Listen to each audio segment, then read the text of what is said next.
Standard 11માં chapter number 6માં આપણે આગળ વધીએ તો છેલ્લે આપણે એમસીક્યુ નંબર 116મો ગણ્યો હતો, બરાબર. હવે 117મો એમસીક્યુ છે. સંરક્ષિત બળોના કિસ્સામાં કોઈ એક સ્થાને પદાર્થની ગતિ ઉર્જા અને સ્થિતિ ઉર્જા અનુક્રમે પી અને ક્યુ છે. પી ગતિ ઉર્જા છે, ક્યુ સ્થિતિ ઉર્જા છે. જો કોઈ બીજા સ્થાને તે જ પદાર્થની ગતિ ઉર્જા આર હોય તો તે સ્થાને પદાર્થની સ્થિતિ ઉર્જા કેટલી? તો સંરક્ષી બળ માટે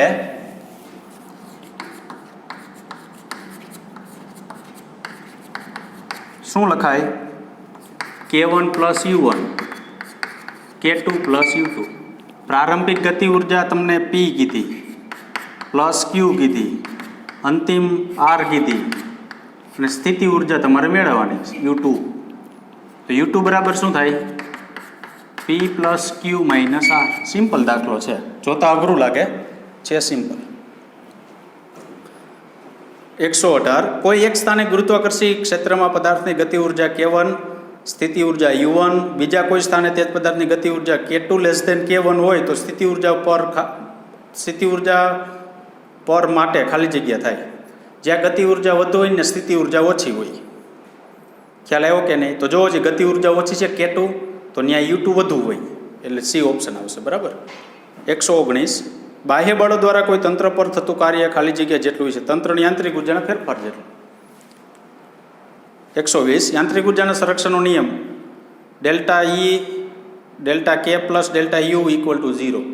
ગતિ ઉર્જાનો ફેરફાર, સ્થિતિ ઉર્જાનો ફેરફાર 0, પરંતુ ખાલી ગતિ ઉર્જા અને સ્થિતિ ઉર્જાનો સરવાળો કીધો હોત તો અચળ થાત, બરાબર. આગળ બધા આવડી જાય એવા છે. હવે જોવું છે 120મું. ગયા લેક્ચરમાં એવું કીધું હતું કે અસંરક્ષી બળ હોય તો 0 ન થાય, સંરક્ષી બળ હોય તો બંધ ગાળા માટે કાર્ય કેવું થાય? શૂન્ય થાય. બે એમસીક્યુ ધ્યાન રાખજો. અસંરક્ષી બળ હોય તો કાર્ય શૂન્ય થતું નથી. સંરક્ષી હોય તો જ કાર્ય શું થશે? શૂન્ય થશે, બરાબર. ચાલો આગળ વધીએ.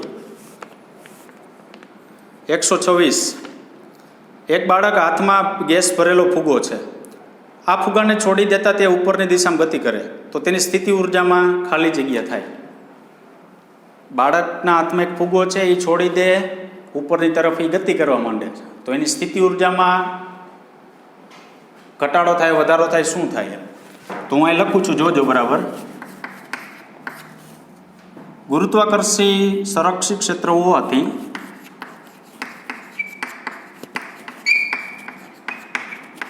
સંરક્ષી ક્ષેત્ર હોવાથી ગેસ ભરેલો ફુગ્ગો પોતે કાર્ય કરતો હોવાથી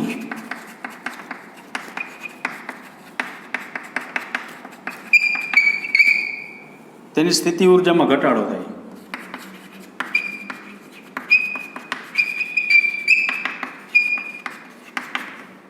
જો કોઈ બાહ્ય બળ દ્વારા એના ઉપર કાર્ય કરવામાં નથી આવતું. એક વસ્તુ ખાસ યાદ રાખજો, આ પથ્થરને હું નીચેથી ઉપર ફેંકું તો એ ક્યારે જાય? પથ્થર એમને પડ્યો તો ઉપર ન હોઈ જાય, બળ લગાડું તો બાહ્ય બળ દ્વારા જો પદાર્થને ફેંકવામાં આવે તો એની સ્થિતિ ઉર્જા વધે, પરંતુ કોઈ અન્ય માટે કે પોતાની રીતે જતો હોય કે એવું કંઈ હોય ને તો સ્થિતિ ઉર્જામાં ઘટાડો થાય છે. આગળ 127. નીચે દર્શાવેલ આલેખમાં કયો આલેખ કણની ગતિ ઉર્જા? જો ગતિ ઉર્જાને ઈ વડે દર્શાવ્યું, જોજો ખાસ. તમે વળી ડાયરેક્ટ ઈ જોઈને કહી દો એ તો કુલ ઉર્જા છે, બરાબર. સ્થિતિ ઉર્જા U અને સપાટી H માટેનો સાચો આલેખ છે. તો તમને ખબર છે કે સ્થિતિ ઉર્જા વધે તો ગતિ ઉર્જા શું થાય? ઘટે, બરાબર. ઉર્જા વિરુદ્ધ ઊંચાઈની વાત છે. તો જો જે આમ ગ્રાફ છે એ સ્થિતિ ઉર્જા વધતી જાય તો સામે ગતિ ઉર્જા શું થતી જાય? ઘટતી જાય. એ જ નકર બીજો ગ્રાફ છે, ગતિ ઉર્જા ઉપર જાય તો વધે નહીં, ઉપર જાય તો સ્થિતિ ઉર્જા જ વધે, એટલે એ ઓપ્શન આવશે, બરાબર. 130મો જે છે ને એમાં જો f(x) આપેલું છે, 3x² + 2x છે, અહીંયા -2x કરવાનું છે. બરાબર. અને ગણતરી તમે તમારી રીતના કરી નાખજો. સંકલનવાળી ગણતરી છે, 0 થી 10 સુધી લેવાનું છે. ઓકે.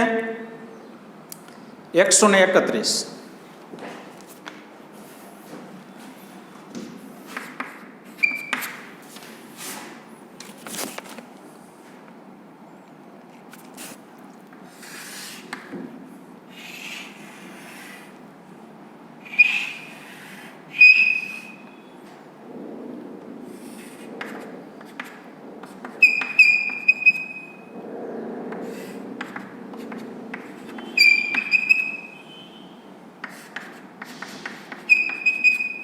જોજો બરાબર. આકૃતિમાં બતાવ્યા મુજબ 20 કિલોગ્રામ દળવાળો ગોળાકાર ગોળો 100 મીટર ઊંચાઈવાળી ટેકરીની ટોચ પરથી તે સ્થિર સ્થિતિમાંથી તળિયે લીસી સપાટી પર ગતિ કરે છે.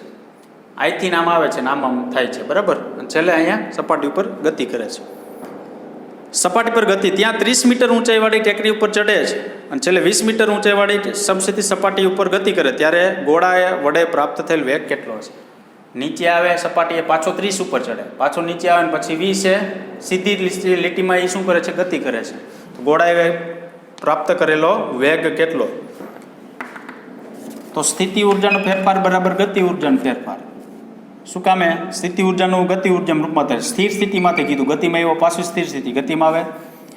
તો અહીંયા હું એવું કહી શકું mgh2 h1 sorry h1 h2. શું કામે? આ પહેલી ઊંચાઈ, બીજી ઊંચાઈ, અંતિમ માઇનસ પ્રારંભિક, આવા વધુ ઊંચાઈ, ઓછી ઊંચાઈ, બરાબર. Equal to 1/2m v2 square minus v1 square equal to, કિંમત બધી મૂકી દઉં તો 20 ગુણ્યા 10 100 માઇનસ 20 ઇક્વલ ટુ 1/2 ગુણ્યા 20. અને સ્થિર સ્થિતિમાં પ્રારંભમાં સ્થિર હોય એટલે v2 વેગ જ ખાલી વધે, એટલે ખાલી v2 શું થાય? સ્ક્વેર. પાછું v2 સ્ક્વેર બરાબર 1600. તો v2 બરાબર કેટલું મળે? 40 મીટર પર સેકન્ડ. આ વેગ છે એ કેટલો મળશે? 40 મીટર પર સેકન્ડ મળશે. 132. બે વાહનો સમસ્થિતિ દિશામાં ગતિ કરતાં કરતાં સમાન અવરોધ બળો અસર હેઠળ એ બી વિભાગ એ અને બીનું સાચું જોડાણ કરો. ચાલો, એમાં સી ઓપ્શન આવે છે, જોતા જઈએ. બંનેની ગતિ ઉર્જા જ્યારે સમાન હોય ત્યારે તો કે સમાન અંતરે અટકે. બે હાલ્યા જતા હોય વાહન એ ને બી, એટલે સોરી 1 ને 2 વાહન, ધારો કે બે જતા હોય તો બે સમાન અંતરે ક્યારે અટકે? બેની ગતિ ઉર્જા સમાન. બીજું શું કીધું? બંનેના દળ અસમાન પરંતુ વેગ સમાન હોય તો ત્રીજો, ભારે પદાર્થ લાંબા અંતરે અટકે. જો દળ અસમાન હોય ને વેગ સમાન હોય તો મોટો પદાર્થ છે ને એ વધુ અંતર કાપશે, નાનો પદાર્થ પહેલાં ઊભો રહી જશે. બંને સમાન વેગમાન ધરાવતા હોય તો હલકો પદાર્થ લાંબા અંતરે અટકે. વેગમાન સમાન હોય તો હલકો પદાર્થ લાંબા અંતરે અટકે, બે સમાન દળ હોય ત્યારે. સમાન દળ પરંતુ અસમાન વેગ ધરાવતા હોય તો ઝડપી ગતિ કરતા પદાર્થ લાંબા અંતરે અટકી જાય. સિમ્પલ પ્રશ્ન છે આખો. હવે 133મો જે છે ને તે પ્રશ્ન આપણે ચેપ્ટર નંબર 5 ચાલશે ને પછી થશે, ઓટોમેટિક આવડી જશે. કારણ કે 5માં તમે ચેપ્ટર નંબર 5ના છેલ્લે જોશો ને એટલે FBDનો નિયમ આવશે, બરાબર. FBDનો નિયમ જે છે ને તેના ઉપરથી આવા તણાવ બળના, ગરગડીવાળા અને બ્લોકના ને એવા દાખલા અસંખ્ય આવશે. એ દાખલો થઈ જાય એટલે આ દાખલો થઈ જશે. ખ્યાલ આવ્યો? ચાલો, 134 આપણું ટેક્સનું છે સ્વાધ્યાયનું, બરાબર. 135 ગયા લેક્ચરમાં ગણી નાખ્યો. 136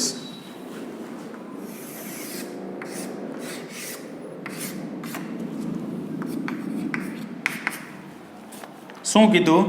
એક સ્પ્રિંગ પર 1 ન્યૂટન બળ લગાડતા તેની લંબાઈમાં થતો વધારો 1 સેન્ટીમીટર હોય. એક સ્પ્રિંગ ઉપર બળ લગાડતા એની લંબાઈમાં વધારો 1 સેન્ટીમીટર હોય તો આ દરમિયાન સંગ્રહ પામતી સ્થિતિસ્થાપક સ્થિતિ ઉર્જા કેટલી? તો જુઓ જે આપણી પાસે F બરાબર kx છે અને k બરાબર 100 આપેલા છે, બરાબર કે નહીં? સોરી, k બરાબર નહીં, આપણે x બરાબર 0.01 સેન્ટીમીટર આપેલા. તો અહીં k ને કરતા કરો એટલે f ના છેદમાં x થાય. તો એફ એટલે 1 ન્યૂટન અને 0.01 કે બરાબર આટલું મળે. તો યુ બરાબર 1/2 kx² પરથી 1/2 કે એટલે 100.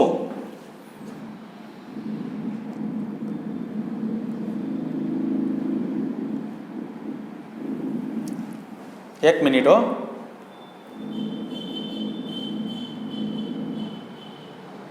ઓકે, કે બરાબર 100 મળી ગયા અને એક્સ બરાબર 0.01 નો સ્ક્વેર આના બરાબર 100 લખાય બરાબર. તો આનું સાદુરૂપ જો આપશો ને 5 × 10⁻³ જૂલ આપને મળશે. 5 × 10⁻³ કેટલી મળશે? 3 જૂલ. ચાલો આગળ. 138. સંરક્ષી બળની અસર હેઠળ કોઈ તંત્રની સ્થિતિ ઊર્જા એક સ્થાને V of x બરાબર 3x² + 4x + 5 જૂલ છે. તો x બરાબર 2 મીટર આગળ તંત્ર પર લાગતું સંરક્ષી બળ કેટલું? હવે જુઓ જી, બળ મેળવવાનું કીધું તો સ્થિતિ ઊર્જા અને બળ વચ્ચેનો સંબંધ એટલે F બરાબર -dv/dx હતું. એમાં dx બરાબર 2 મીટર લઈ લેવાનું, dv આપેલું છે તો બળ મળશે તમને F બરાબર -dv/dx ઉપરથી એ તમારે મેળવી લેવાનું.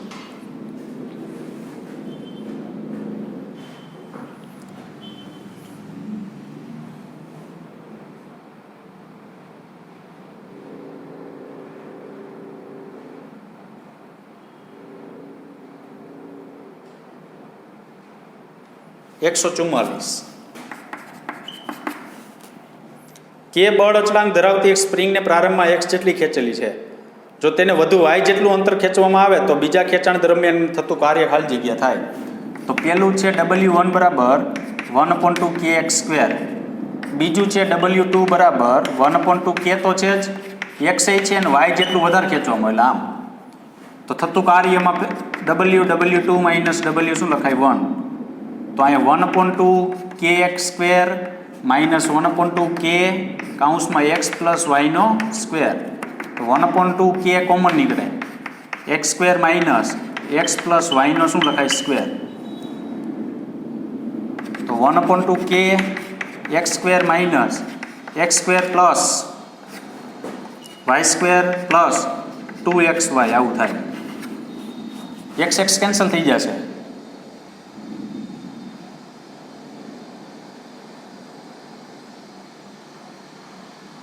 એક મિનિટ, ઊંધું લખાઈ ગયું અહીંયા બરાબર. W2 ઉપરનું પહેલાં લખવાનું હતું.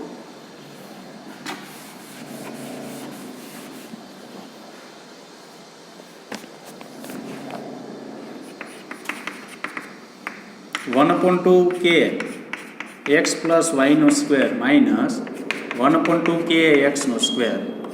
1/2 k કોમન નીકળે, x + y² - x².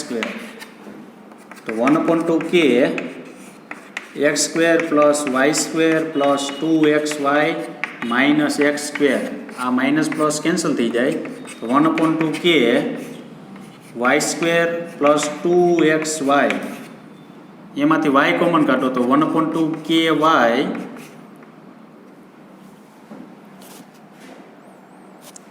2x વધે, અહીંયા વધે y.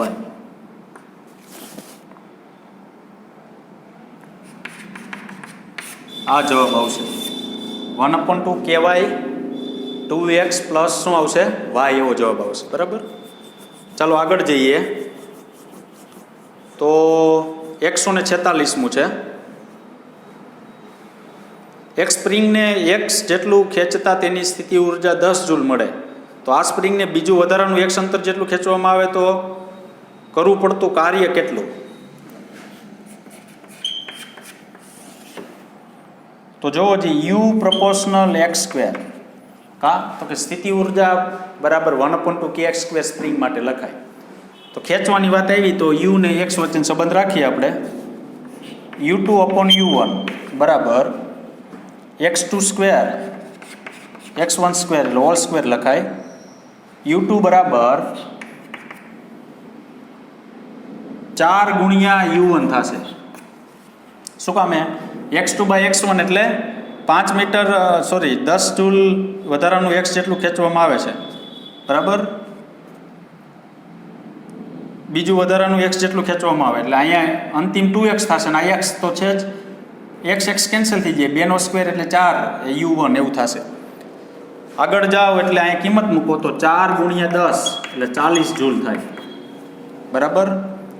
પણ ફેરફાર કેટલો અહીં લખી નાખું છું, ફેરફાર ડેલ્ટા યુ બરાબર u2 માઇનસ u1, તો 40 માઇનસ 10 કેટલા જૂલ?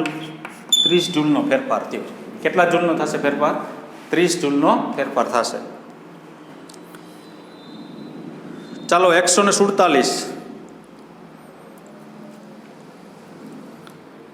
20 કિલોગ્રામ દળનો એક બ્લોક કે બળ અચળાંક ધરાવતી સ્પ્રિંગથી 10 મીટર ઊંચાઈએથી સ્પ્રિંગ પર મુક્ત પતન કરે છે. પરિણામે સ્પ્રિંગ 5 મીટર જેટલી દબાય તો બળ અચળાંક કે ખાલી જગ્યા થાય. ધારો કે આમ સ્પ્રિંગ છે, ઉપરથી 10 મીટર સ્પ્રિંગ છે, આમ 10 મીટર ઉપરથી એક બ્લોક મૂકો, આમ મૂકે ને એટલે એ 5 મીટર જેટલી દબાય છે. 5 મીટર જેટલી સ્પ્રિંગ ઉપરથી કેવી થાય? નીચે તરફ દબાય છે. તો જો 5 મીટર જેટલી ઉપરથી નીચે તરફ દબાતી હોય તો એનો બળ અચળાંક કેટલો હોય છે? તો આપણે એવું કહેવાય કે સ્પ્રિંગ પહેલાં કેટલામું છે? 147. સ્થિર સ્થિતિમાં હોય એનું રૂપાંતર ગતિ ઉર્જામાં થાય, 1/2kx². આપણે અહીં લખી શકાય mg h પ્લસ x બરાબર 1/2kx². તો 20 ગુણ્યા 10, 10 પ્લસ 5, h ઊંચાઈ છે 5 જેટલી દબાણી, 1/2k, 5નો શું થાય? સ્ક્વેર. કેને કરતા કરી સાદુરૂપ આપી દેવાનું, બરાબર. 150, 100 ન્યૂટન પર મીટર બળ અચળાંક ધરાવતી સ્પ્રિંગના છેડે 1 કિલોગ્રામનો પદાર્થ લટકાવતા તેની લંબાઈમાં કેટલો વધારો થાય? તો F બરાબર kx, mg બરાબર 100x. તો x બરાબર શું થઈ જાય? mg ના છેદમાં 100, તો 1 કિલોગ્રામ આ 9.8 છેદમાં 100, 9.8 સેન્ટીમીટર મળે. F બરાબર kx ઉપરથી k આપેલું છે, F બરાબર mg લઈ લેવા, લટકાવેલ પદાર્થ કીધો, બરાબર. ચાલો આગળ તો હવે બધા સૂત્ર જેવું લાગે છે, થોડોક વિચાર કરીને જવાબ આપી શકો છો, બરાબર. 158મો કહી દઉં. ઉગમ બિંદુથી x અક્ષ પર સ્થાનાંતર પામતા કણ ઉપર લાગતું બળ F બરાબર kx છે, જે k ધન અચળાંક છે, 0 હોય તો u tense two x, u વિરુદ્ધ x નો આલેખ નીચેનામાંથી પૈકી કયો છે? આમ ગ્રાફ દોરેલો છે. એમ ગ્રાફ દોરવાનું કારણ શું? તો કે u બરાબર -1/2kx² પરથી પરવલય આકાર મળે, પણ ઋણ y છે, માઇનસ આગળ લખ્યું છે એટલે આ પરવલય આકાર ધારી લેવાનો, બરાબર. કારણ કે જો આ આકાર નહીં આવે, તમે આમ ગ્રાફ દોર્યો તો ખ્યાલ હોય તો આમ આમ આ છે ને સ્થિતિ ઉર્જા હતી ને આ ગતિ ઉર્જા હતી. તો તમારે સ્થિતિ ઉર્જા હતી અને ગતિ ઉર્જા હતી, પણ આ ધન હોય ને ત્યારની વાત છે. ઋણ હોય એટલે આનું ટોટલી કેવું થઈ જાય? ઓપોઝિટ ડાયરેક્શન થઈ જાય. એટલે ગતિ ઉર્જા છે એના જેવો ગ્રાફ સ્થિતિ ઉર્જાનો થઈ જાય.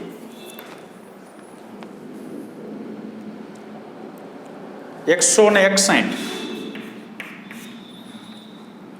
40 મિલીમીટર લંબાઈવાળી એક સ્પ્રિંગને બળ લાગુ પાડીને ખેંચવામાં આવે છે.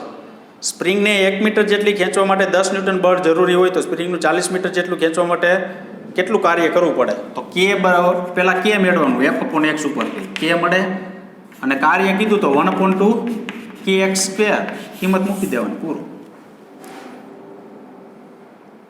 164માં આમ જ, બરાબર. 165,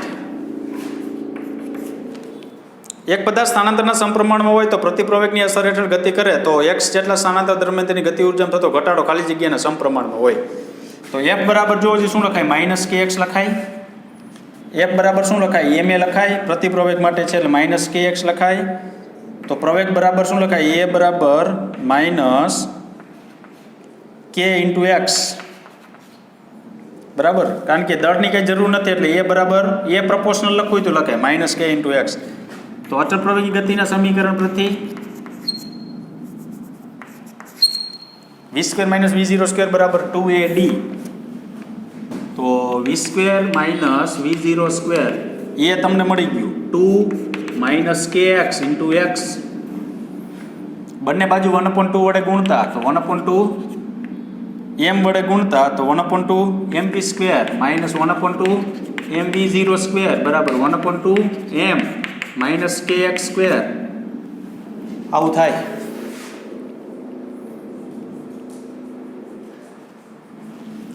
અને આ 2 તો છે જ, તો આ 2 શું થઈ ગયા? કેન્સલ થઈ ગયા.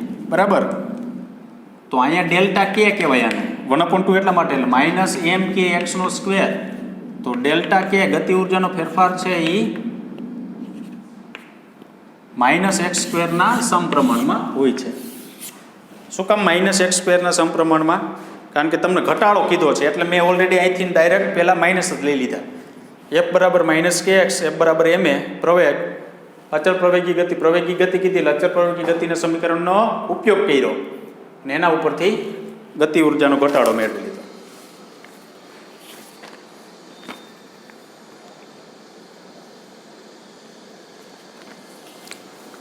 એકસો 90 ન્યૂટન પર સેન્ટીમીટર સ્પ્રિંગ અચળાંક ધરાવતી બંદૂકની સ્પ્રિંગ 16 ગ્રામ દળ ધરાવતા છરા વડે 12 સેન્ટીમીટર જેટલી દબાઈ છે. જો ટીગર દબાવવામાં આવેલ આમ તો છરાને મળતો વેગ કેટલો? તો સ્પ્રિંગની સ્થિતિ ઉર્જા છે ને છરાની ગતિ ઉર્જામાં રૂપાંતર થાય. સ્પ્રિંગની સ્થિતિ ઉર્જા એ છરાની ગતિ ઉર્જામાં રૂપાંતર થાય. કારણ કે જો ટ્રિગર દબાવો તમે ત્યારે અંદરની સ્પ્રિંગ દબાયેલી હોય છે એટલે દબાયેલી હોય છે એટલે સ્પ્રિંગ દબાયેલી હોય એનો મતલબ શું? તો કે એ કંઈક સ્થિતિ ઉર્જા સાથે સંકળાયેલી છે. હવે ટ્રિગર દબાવો એટલે ગોળી છૂટે. ગોળી છૂટે એટલે શું થાય? આગળ જશે એટલે એનો મતલબ શું થયો? છરાની સ્થિતિ ઉર્જા છરાની ગતિ ઉર્જામાં રૂપાંતર થાય. 1/2 KX સ્ક્વેર બરાબર 1/2 mv સ્ક્વેર. છરાનો વેગ મેળવવાનો છે, આ તો કેન્સલ થઈ જાય. વીને કરતા કરી કિંમત મૂકી દો, બધી જવાબ આવી જશે. બરાબર. ચાલો આગળ.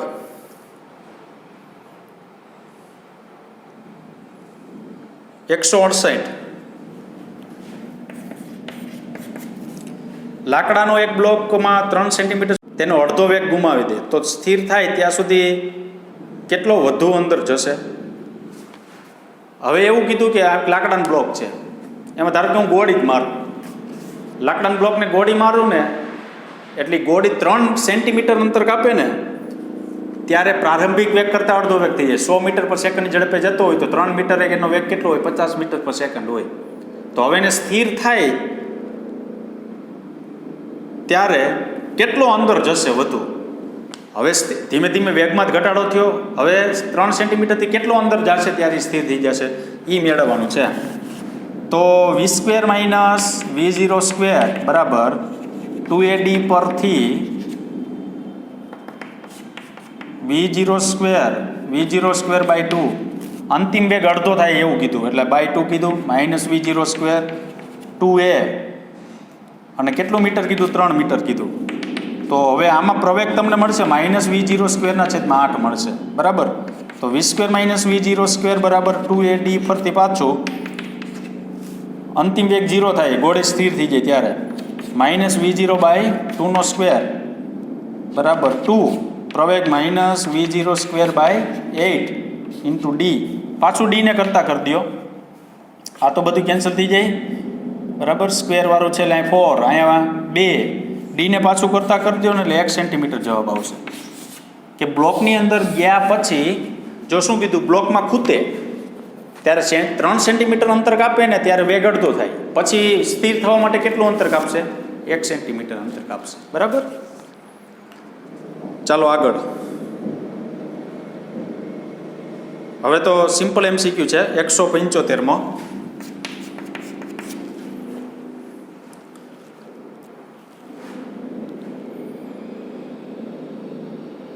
5 કિલોગ્રામ દળના એક પદાર્થને 120 મીટર ઊંચાઈએ 1 મિનિટમાં લઈ જવા માટે કેટલો પાવર જોઈએ? તો પાવર P બરાબર W/T mgh/t. m એટલે 5 મૂકવાના, g એટલે 9.8 મૂકવાના, h એટલે 100 મૂકવાના, 120 મૂકવાના, છેદમાં 60 મિનિટને સેકન્ડમાં ફેરવો 100 વોટ પાવર આવશે. કેટલો પાવર પ્રાપ્ત થશે? 100 વોટ. હવે આગળ જુઓ તો 177 છે ને, એમાં ડી ઓપ્શન તો આવે જ છે, પણ 360 પછી પોઈન્ટ છે. એ પોઈન્ટની જગ્યાએ કોમા કરવાનો છે. એ પોઈન્ટની જગ્યાએ શું કરવાનું છે? કોમા કરવાનો. બરાબર, કોમા કરશો ને તો જ એ બરાબર સાચું થશે. 1 મિનિટ.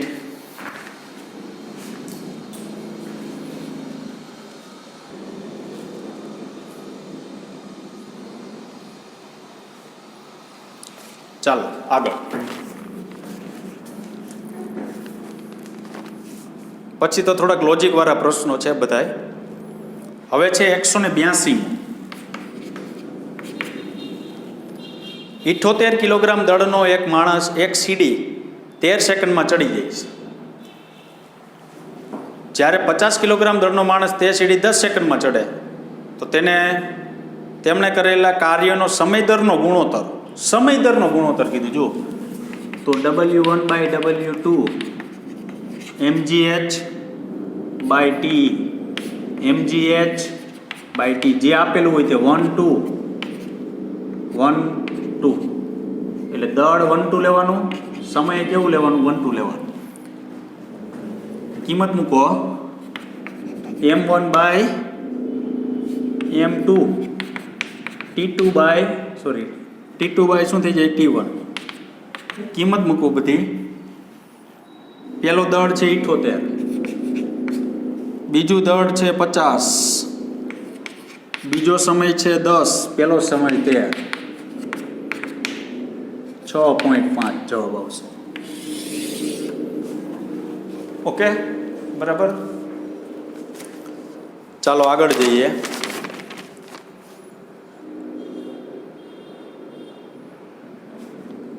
$183.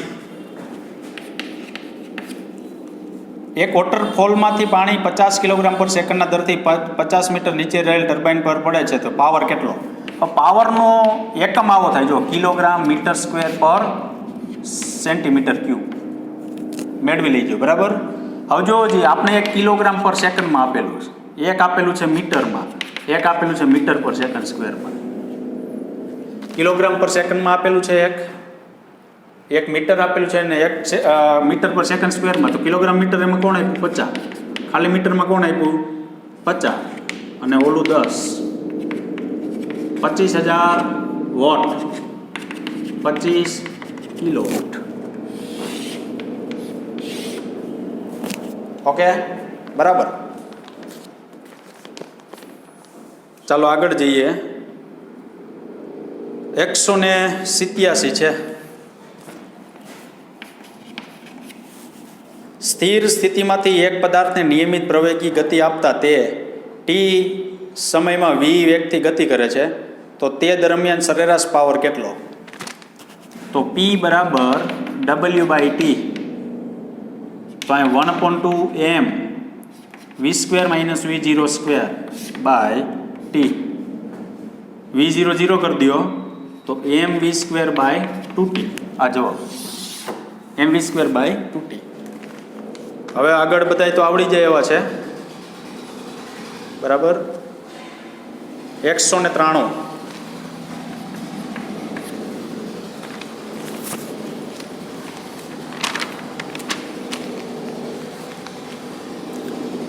$1250 કિલોગ્રામ દળવાળી એક કાર 30 મીટર પર સેકન્ડથી ગતિ કરે છે. તેનું એન્જિન 30 કિલોવોટ પાવર આપે છે. જો સપાટીનું અવરોધક બળ 450 ન્યૂટન હોય તો ગાડીમાં કેટલો મહત્તમ પ્રવેગ મળતો હશે? તો પાવર એ P બરાબર F × V. F × V છે તો F બરાબર Pના છેદમાં શું લખાય? V. તો 30,000 કિલો છે વોટ, એટલે 30,000 પાવર થયો, અને વેગ છે 30, એટલે અહીંયા મળે 1000 ન્યૂટન. તો ma બરાબર 1000 થયું, બળ બરાબર, તો પ્રવેગ બરાબર શું થાય? તો કે 1000 માઇનસ 750 છેદમાં દળ કેટલું છે? 1250. 750 શું કામ? અવરોધક બળ છે, એટલે જે બળ તમને મેળવ્યું હોય ને મૂળ બળ, એમાંથી બળ તમારે શું કરવું પડે? બાદ કરવું પડે. જવાબ કેટલો મળે? 1/5 મીટર પર સેકન્ડ સ્ક્વેર. અવરોધક બળ કોને કહેવાય? તો કે તમે બળ લગાડેલું બળની વિરુદ્ધ દિશામાં લાગે. એને એ દિશામાં લાગતું હોય તો તમે શું કરજો? ડાયરેક્ટ સરવાળો કરી દો. પણ વિરુદ્ધ દિશામાં જો લાગતું હોય તો એટલું બળ છે એ તમારે શું કરવું પડે? એમાં બાદ કરવું પડે. બરાબર.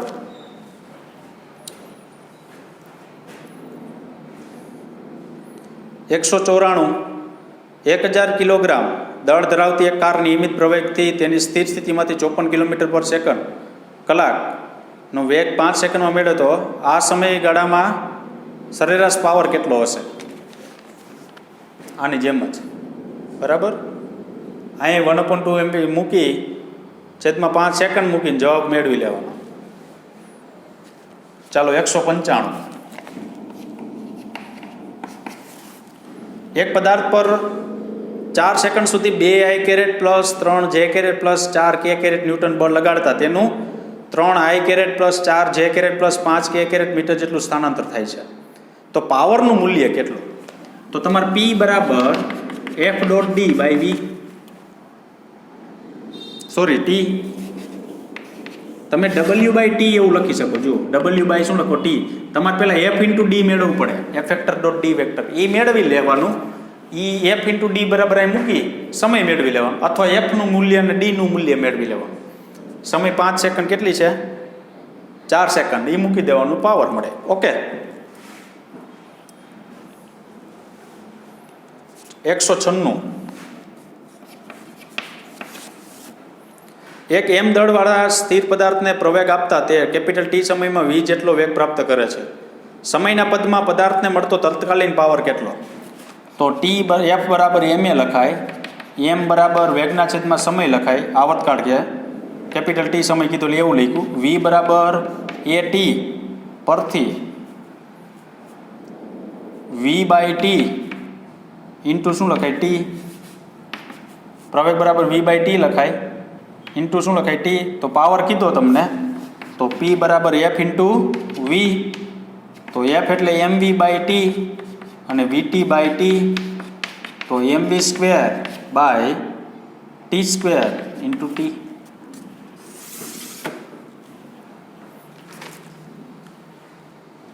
v square minus v0 T,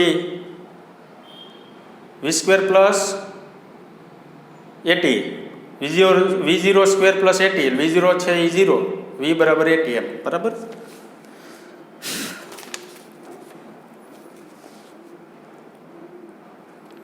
ચાલો 203. સૂત્ર જે છે એ આપણે આગળ આવડવા જોઈએ. આવી ગયું છે. જો બે પદાર્થ વચ્ચે થતો સંઘાત સંપૂર્ણ અસ્થિતિસ્થાપક હોય તો સંઘાત બાદ બંને પદાર્થોનો બનેલો સંયુક્ત પદાર્થ v વેગથી ગતિ કરે છે, તો આ કિસ્સામાં v નું સૂત્ર લખો. m1v1 plus m2v2 by m1 plus m2. Okay. Already આપણે આવી ગયેલું છે કે ગોતવા જવાનું નથી. ચાલો આગળ જઈએ. 204. મેં તમને રેસ્ટિટ્યુશન ગુણાંકની વાત કરી હતી, ખ્યાલ હોય તો. આ રેસ્ટિટ્યુશન ગુણાંક જે છે એ કેવી રીતના મળે? તો આ સૂત્રો તમને ડાયરેક્ટ આપેલા છે. મેં તમને એવું કીધું હતું કે જૂના કોર્સની બુકમાં નોંધમાં એક જગ્યાએ આપેલા છે. અહીં લીથાની અંદર છે, જો બે પદાર્થના વેગ સંઘાત પહેલા અનુક્રમે v1 v2, સંઘાત બાદ v1 v2 હોય તો રેસ્ટિટ્યુશન ગુણાંક E બરાબર, એનું સૂત્ર જે છે એ ખાસ બધા વિદ્યાર્થી મિત્રોને યાદ રાખવાનું છે. બરાબર. v2 minus v1 by v1 minus v2. Restitution ગુણાંકનું સૂત્ર છે E બરાબર v2 માઇનસ v1 ના છેદમાં v1 માઇનસ v2. હવે જો આ જે સૂત્રો છે ને તેની અંદર શું ખાસ યાદ રાખવાનું કે તમને ઓલરેડી છે ને રકમમાં પ્રારંભિક વેગ આપેલો હોય કે બે દડાઓ ગતિ કરે છે એક જ અક્ષ ઉપર, એટલે તમે શું કહો v1, બીજાનો શું કહો v2. તમને અથડામણ બાદ વેગના બે મોટા મોટા સૂત્ર મળ્યા હતા. રેસ્ટિટ્યુશન ગુણાંકનું સૂત્ર બહુ નાનું છે, પણ રેસ્ટિટ્યુશન ગુણાંકની અંદર કિંમત મૂકવીને એટલે બહુ અઘરી છે. શું કામે? તો કે જો V1 V2 તો રકમમાં ધારો કે આપેલા હોય, પણ V2 ડેશ ને V1 ડેશ છે ને ઓલા મોટા મોટા સૂત્રની અંદર તમારી કિંમત મૂકવાની, દળની M1 M2 V1 V2 ની બધાય, એટલે તમને V2 ડેશ મળશે. બીજામાં સૂત્ર મૂકો એટલે V1 ડેશ મળે. એની જે કિંમત મૂકે ને આમાં મૂકવાની, એ એના માટેનું શું કહેવાય? રેસ્ટિટ્યુશન ગુણાંક કહેવાય. બરાબર? એટલે આ સૂત્ર જે છે એ છે નાનું એવું, પણ એ ગણતરી કરવા જો તમે જાઓ ને તો ગણતરી બહુ મોટી થાય. શું કામે? તો કે V1 ડેશનું સૂત્ર આવડું મોટું છે, V2 ડેશનું આવડું મોટું છે, એની અંદર કિંમત મૂકો, સાદરૂપ આપો, જવાબ આવે, એ જવાબ તમારે મૂકવાનો છે. ત્યારે તમે એવું કહી શકો કે રેસ્ટિટ્યુશન ગુણાંક મને આટલો પ્રાપ્ત થશે. ખ્યાલ આવ્યો કે નહીં? એટલે આ નાની વસ્તુ નથી. બરાબર? ચાલો જો 205 ને 206 જુઓ. સંપૂર્ણ સ્થિતિસ્થાપક સંઘાત માટે રેસ્ટિટ્યુશન ગુણાંક ઈનું મૂલ્ય 1. મેં તેમને લખાયું હતું, ખ્યાલ હોય તો. સંપૂર્ણ સ્થિતિસ્થાપક સંઘાત હોય તો ઈનું મૂલ્ય 1 છે. સંપૂર્ણ અસ્થિતિસ્થાપક સંઘાત હોય તો ઈનું મૂલ્ય કેટલું છે? 0. ઓકે, ચાલો આગળ 207. જો V વેગથી ગતિ કરતો સ્મોલ m દળનો એક પદાર્થ કેપિટલ M દળના સ્થિર રહેલા પદાર્થ સાથે અથડાય છે. અથડામણ પછી સ્મોલ m દળનો પદાર્થ સ્થિર થાય અને કેપિટલ M દળનો પદાર્થ ગતિ કરે, તો આ કિસ્સામાં ખાલી જગ્યા થાય, કોઈનું દળ વધઘટ ન થાય. હું તમને જ્યારનો સ્થિતિસ્થાપક સંઘાત ભણાવું છું, કહેતો આવું છું, ત્યારનો એમ કહું છું, એના વેગ બદલાય. ભટકાયા બાદ તમે દિવાલ સાથે ભટકાવ લ્યો, તો આણે શું કીધું? દિવાલનું દળ કેપિટલ M ને આપણું દળ સ્મોલ m. આપણે દિવાલ સાથે ભટકાય તો દિવાલ હાલવા માંડે ને આપણે ઊભા રહી ગયા, તો આપણા દળમાં કંઈ ફેર પડે? કાંઈ ફેર પડે નહીં. બરાબર? તો પ્રારંભિક દળ અને અંતિમ દળ બે દળ કેવા રહેશે? સમાન. એટલે ઓપ્શન શું આવશે? Capital D. 208મો થઈ જાય એવો છે. બરાબર? ગણી નાખવાનો છે. 209મો. 10 મીટર પર સેકન્ડના વેગથી ગતિ કરતો 10 કિલોગ્રામ દળનો એક ગોળો તે જ દિશામાં 4 મીટર પર સેકન્ડના વેગથી ગતિ કરતો 5 કિલોગ્રામ દળનો ગોળો સ્થિતિસ્થાપક સંઘાત અનુભવે, તો સંઘાત બાદ તેમના વેગ અનુક્રમે ખાલી જગ્યા થાય. તો 209 ની અંદર જો શું કરશો? તમને કેટલી વસ્તુ આપેલી છે લખી નાખવાની. પહેલા V1 આપેલું છે 10 મીટર પર સેકન્ડ, V2 આપેલું છે 4 મીટર પર સેકન્ડ, M1 આપેલું છે 10 કિલોગ્રામ, M2 આપેલું છે 5 કિલોગ્રામ. તો V1 ડેશ સંઘાત બાદ અને શું મેળવવાનું? V2 dash. ઓલા મોટા મોટા જે સૂત્ર હતા ને એમાં આ બધી કિંમત મૂકતી જવાની.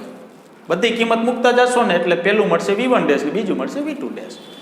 એ જ દિશામાં, અને સ્થિતિસ્થાપક સંઘાત એ જ દિશા, એટલે ઈની દિશામાં આગળ વધે. તો ઈની દિશામાં આગળ વધતા એક પરિમાણ માટેનું સ્થિતિસ્થાપક માટેની વાત થાય છે. 1 મિનિટ.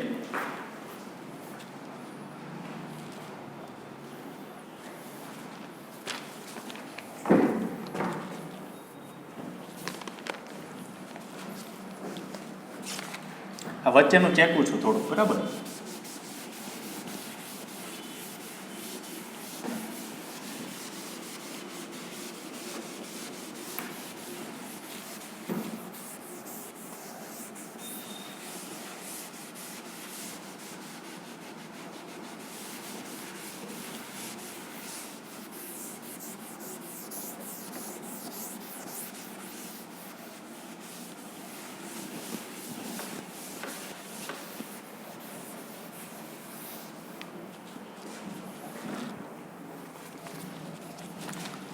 ચાલો આગળ વધીએ.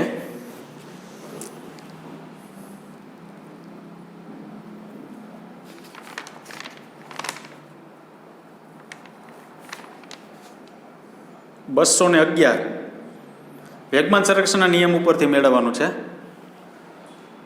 બરાબર? થોડોક માઇન્ડનો ઉપયોગ કરજો એટલે વાંધો નહીં આવે, લગભગ થઈ જશે. ચાલો હવે આવે છે 212. 212 જોજો. હવે લોજિક લગાડજો. પ્રશ્ન શું છે? ગણતરી નથી કરવાની આપણે. બરાબર? V1 વેક્ટર જેટલા વેગથી ગતિ કરતો m દળનો એક કણ સ્થિર પડેલ સ્મોલ m દળના બીજા કણ સાથે દ્વિપરિમાણમાં સ્થિતિસ્થાપક સંઘાત અનુભવે. એક સ્થિર છે, એક આમથી આમ ગતિમાં આવે છે. દ્વિપરિમાણમાં સ્થિતિસ્થાપક સંઘાત અનુભવે એટલે એક નીચે જાય છે ધારો કે, એક ધારો કે ઉપર જાય છે. બરાબર? જો તેઓ અથડાઈને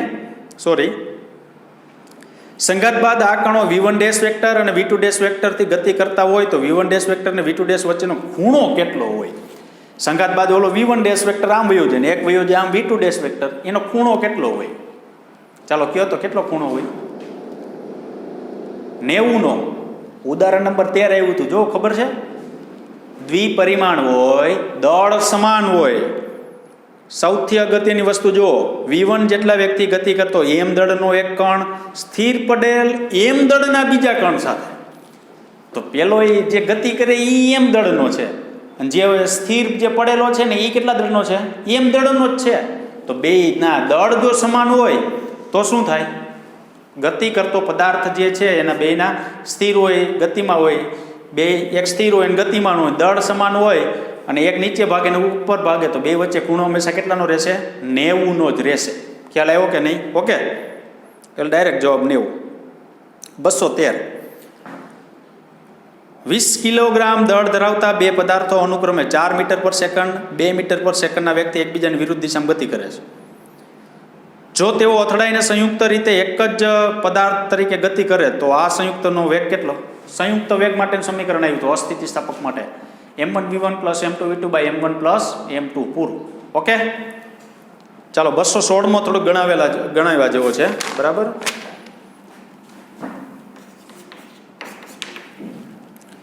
નવ મીટર પર સેકન્ડના વ્યક્તિ ગતિ કરતો એક દડો તેના જેવા જ બીજા એક સ્થિર દડા સાથે સંઘાત અનુભવે છે. સંઘાત બાદ દરેક દડો ગતિની મૂળ દિશા સાથે 30 નો ખૂણો રચે છે. તેમ ગતિ કરતો સંઘાત બાદ બંને દડાની ઝડપ કેટલી હશે? દ્વિપરિમાણમાં બંને દડાની ઝડપ મેળવવાની છે. તો બે દ્વિપરિમાણમાં બેની ઝડપ મેળવવી હોય તો x ઘટક આવ્યું હતું, ખબર હોય તો શું હતો? તો કે m1v1 બરાબર m1v1 dash cos θ1 plus m2v2 dash cos θ2, આવું હતું. દળ કેન્સલ થઈ જાય, એના એ દળ છે. તો v1 બરાબર v1 dash cos θ1 plus v2 dash cos θ1 કે 2 કયો 30 ના ખૂણે જાય છે એટલે 30, અહીંયા કેટલું 30, તો અહીંયા v1 dash √3/2 plus v2 dash √3/2 આવું થશે. સમીકરણ નંબર 1. y ઘટક માટે લ્યો, શું થશે? તો કે 0 બરાબર m1v1 dash sin θ1 minus m2v2 dash sin θ2. તમને ખ્યાલ હોય તો ઓલરેડી આપણી પાસે છેલ્લો ટોપિક આપણા લીથાની અંદર આપેલો છે, દ્વિપરિમાણમાં સંઘાત. એમાં x ઘટક આવો છે કંઈક, y ઘટક આવો, કેવી રીતના આવે ત્યાં સમજાવેલું. બરાબર, તો m1v1 dash sin 30 m2v2 dash sin 30.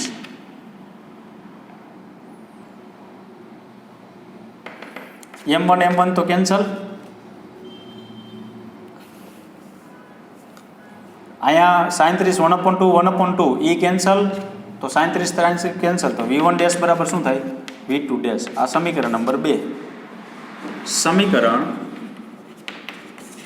2 ને 1 માં મૂકતા, ચલો 2 જે છે એને 1 માં મૂકી દો, તો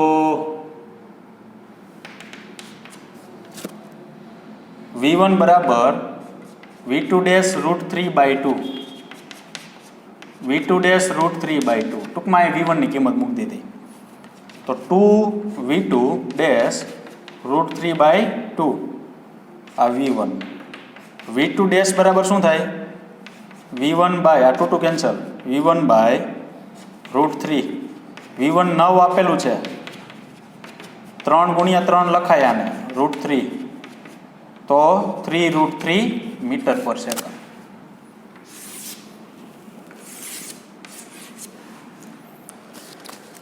જુઓ આખું આ x ઘટક છે, બરાબર, આ શું છે?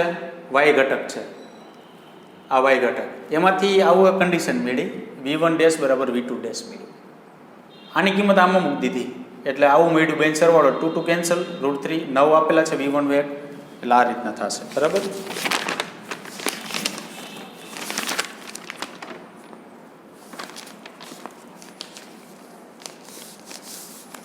ચાલો આગળ જઈએ. હવે તો કારણ વિધાનવાળા આગળ આપેલા છે એ બધા યાદ રાખવાના છે, કારણ કે અમુક વસ્તુ આપણે આવી હોય ન આવી હોય. બરાબર. એક છે કેટલામો છે 221મો છે, એ ગણી નાખી. જો જી શું કીધું છે, આકૃતિમાં દર્શાવ્યા મુજબ સ્મોલ m દળનો એક ગોળો v વેગથી ગતિ કરે છે. આ ગોળો તેના જેવા જ બીજા સ્મોલ m દળના ગોળા સાથે અસ્થિતિસ્થાપક સંઘાત અનુભવે છે. સંઘાત બાદ પ્રથમ ગોળો તેની મૂળ દિશા સાથે લંબરૂપે v/√3 વેગથી ગતિ કરી જતો હોય તો બીજા ગોળાનો વેગ કેટલો? ટૂંકમાં જુઓ, આમ બે ગોળા જાય છે, એક સ્થિર છે અહીંયા, આ એની સાથે ભટકાય. સંઘાત બાદ શું બરાબર, ઈ ઉપર વયો જાય, એની મૂળ દિશા સાથે લંબ સાથે ઉપર વયો જાય ને ઓલો આમ ક્રોસમાં વયો જાય. તો હવે શું કીધું તમે, બીજો ગોળો જે છે એનો વેગ કેટલો, જે સ્થિર હતો ને એનો વેગ કેટલો, એ મેળવવા માટે આપણે વેગમાન સંરક્ષણના નિયમનો ઉપયોગ કરશું.